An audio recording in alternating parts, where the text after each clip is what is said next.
Hi, my name's Audrey, and I work at a refugee resettlement agency in Grand Rapids, Michigan, Bethany Christian Services. I wanted to tell you a story.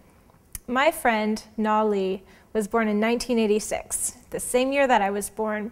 She was born in completely different circumstances. I was born in Oak Park, Illinois. She was born in this tiny village in Karen State, Burma. When she was about 12 years old, the soldiers started coming.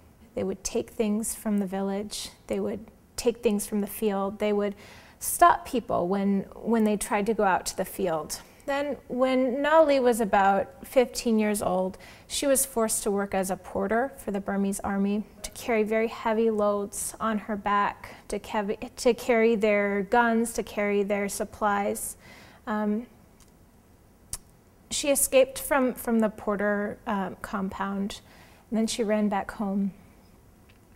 A few weeks later, she heard the rockets come, and then she heard the guns, and then she smelled smoke, and then she heard people screaming. And that's how her village was destroyed. Na Lee and her family fled from the jungle of Burma for a couple of weeks, 2 weeks, she says, over the border into Thailand. Once she got to Thailand, she and her family entered a refugee camp. Life is hard in a refugee camp. In Thailand, refugees are not allowed to work legally. I was talking to a client, to a friend, and I asked him what he liked the most about living in the United States. He said, "I like the bus. I like that I can ride the bus." And I said, "You couldn't ride the bus before?" He said, "No. If I rode the bus, the police would come on the bus, they would arrest me because I was not supposed to be outside of the refugee camp." Thailand is not a permanent solution for Karen refugees. Many refugees see resettlement to a third country as their only solution. They can't go back home. They want to. They don't want to live as refugees.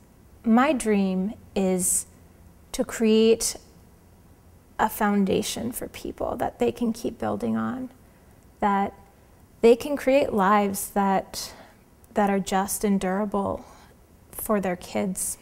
And I believe in the work that I am doing with refugees because I see the difference that it makes in their lives.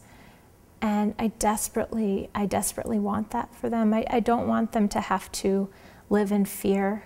My New Year's resolution is to support immigration reform, and that includes supporting refugee immigration reform. The Peters bill is going to be in Congress this year, God willing, and I'm going to support that. And I'm also going to do everything that I can to ensure that refugees and all immigrants come to the United States and live with dignity.